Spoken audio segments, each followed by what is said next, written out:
Les aventures de Pinocchio de Carlo Collodi, traduction de Claude Sartirano. Chapitre 28. Pinocchio court le grand danger d'être frit à la poêle comme un poisson. Lors de cette course désespérée, arriva un moment terrible où la marionnette se crut perdue. En effet, Alidor, c'était le nom du chien, courait si vite qu'il avait presque rattrapé Pinocchio. À tel point que celui-ci pouvait entendre juste derrière lui la respiration haletante de la sale bête et sentir la chaleur de son haleine. Heureusement, la plage était toute proche car on pouvait déjà voir la mer. Arrivé sur le sable du rivage, Pinocchio sauta comme une grenouille et plongea dans les flots. Son poursuivant, au contraire, voulut s'arrêter, mais emporté par sa course infernale, il se retrouva à l'eau lui aussi. Ne sachant pas nager, le dogue se mit à agiter convulsivement ses pattes pour se maintenir à la surface. Or, plus il remuait ses pattes, plus il coulait. Hagard, ses yeux exprimant la terreur, le pauvre chien aboyait et suppliait. « Au secours, je me noie, je me noie !»« Va te faire » répliqua la marionnette qui se tenait à distance loin de tout danger. « Aide-moi, Pinocchio, mon ami, sauve-moi de la mort !» Pinocchio, qui avait le cœur sur la main, finit par être ému par ces cris déchirants. Alors, s'adressant au dogue. « Si je t'aide à te tirer de ce mauvais pas, tu me promets de me laisser tranquille ?»« je te le jure, dépêche-toi par pitié.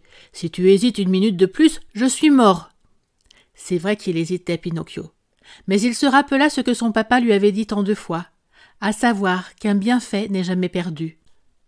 Il nagea donc jusqu'à Alidor, le saisit par la queue et le tira jusque sur le sable sec du rivage.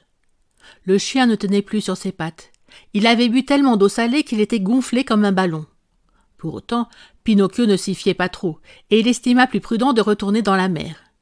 En s'éloignant du bord, il lança à son poursuivant devenu son obligé. « Adieu, Alidor, bon voyage et bonjour chez toi. »« Adieu, Pinocchio, » répondit le dogue. « Merci 1000 fois de m'avoir sauvé la vie. Tu m'as rendu un fier service, et en ce monde, un bienfait n'est jamais perdu. Si l'occasion se présente, on en reparlera. » Pinocchio continua à nager, en restant près du bord, et il arriva dans une zone où il lui sembla être en sécurité. Là, il vit creuser dans les rochers qui surplombaient la côte une espèce de grotte d'où sortait un long panache de fumée. Dans cette grotte, se dit-il, il doit y avoir du feu. Tant mieux, ainsi je pourrai me sécher et me réchauffer. Et après on verra bien. Sa résolution prise, il se rapprocha des rochers, mais au moment où il était sur le point de se hisser hors de l'eau, il sentit quelque chose qui le soulevait et le tirait à l'air libre. Il tenta de fuir. Trop tard. À sa grande surprise, il réalisa qu'il était pris dans un grand filet au milieu d'une multitude de poissons de toutes formes et de toutes tailles qui se débattaient et remuaient leurs nageoires caudales avec la rage du désespoir. En même temps, il vit sortir de la grotte un pêcheur très laid, si laid qu'il ressemblait à un monstre marin. Au lieu de cheveux, il avait sur la tête un buisson touffu d'algues vertes. Verte également était la couleur de sa peau, verts étaient ses yeux et même sa longue barbe, qui descendait jusqu'à ses pieds, était verte. On aurait dit un énorme lézard vert debout sur ses pattes de derrière. Quand le pêcheur eut achevé d'amener le filet, il s'exclama tout content. « Béni soit la Providence, je vais faire bombance de poissons encore aujourd'hui. »« Heureusement que je ne suis pas un poisson, » se dit Pinocchio qui reprenait son courage. L'homme traîna le filet plein de poissons jusque dans la grotte, une grotte sombre et enfumée au centre de laquelle trônait une grande poêle dans laquelle frémissait de l'huile qui dégageait une odeur insoutenable de bougies fondues. « Maintenant voyons ce que nous avons pris, » dit le pêcheur vert de la tête aux pieds. Plongeant dans le filet une main grande comme une pelle de boulanger, il en sortit une poignée de rougets. « Bien, très bien ces rougets, » estima-t-il en les regardant et en les flairant, la mine satisfaite. Les ayant bien flairés, il les jeta dans une cuvette vide. Il répéta plusieurs fois la même opération. Au fur et à mesure qu'il sortait les poissons, son appétit grandissait et il jubilait. Parfait ces merlans. Esquis ces mulets. Délicieuses ces soles. Impeccables ces vives. Et ces anchois frais magnifiques. Évidemment, merlan, mulets, soles, vives et anchois allèrent tous rejoindre pêle-mêle les rougets dans la cuvette. Il ne restait plus que Pinocchio. Dès que le pêcheur l'eut sorti du filet, il écarquilla ses grands yeux verts et grommela, inquiet. « Quelle sorte de poisson est-ce donc ? Des poissons comme celui-là, je n'en ai jamais mangé. » Il le regarda longuement sous tous les angles et conclut. « J'ai compris. Ce doit être une sorte de crabe. » Mortifié qu'on puisse le prendre pour un crabe, Pinocchio intervint irrité.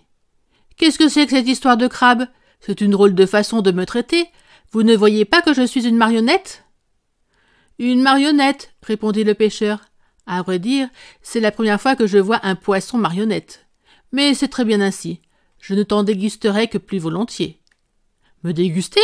Mais je me tue à vous dire que je ne suis pas un poisson.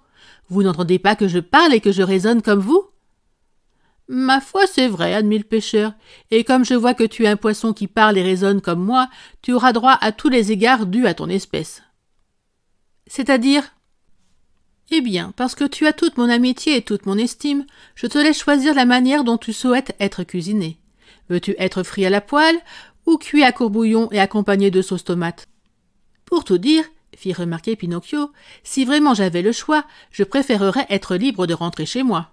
Tu plaisantes? Tu crois que je vais laisser passer l'occasion de manger un poisson aussi rare que toi? C'est pas tous les jours que l'on trouve un poisson marionnette dans la mer. Bon, laisse-moi faire. Je te ferai frire avec les autres, et tu en seras content. Être frit avec de la compagnie est toujours une consolation. L'adage ne consola point le malheureux Pinocchio, qui se mit à pleurer, disant entre deux sanglots.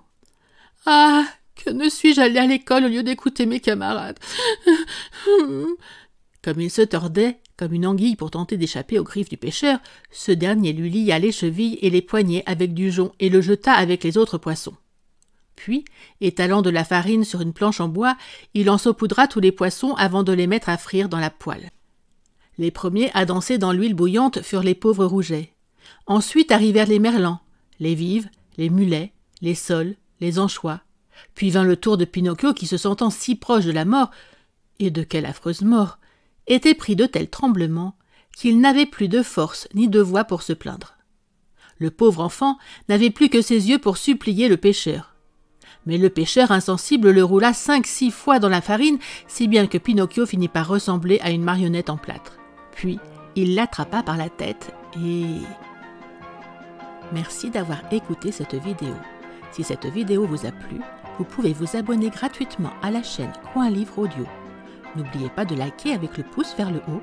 Vous pouvez aussi me laisser un commentaire. À bientôt.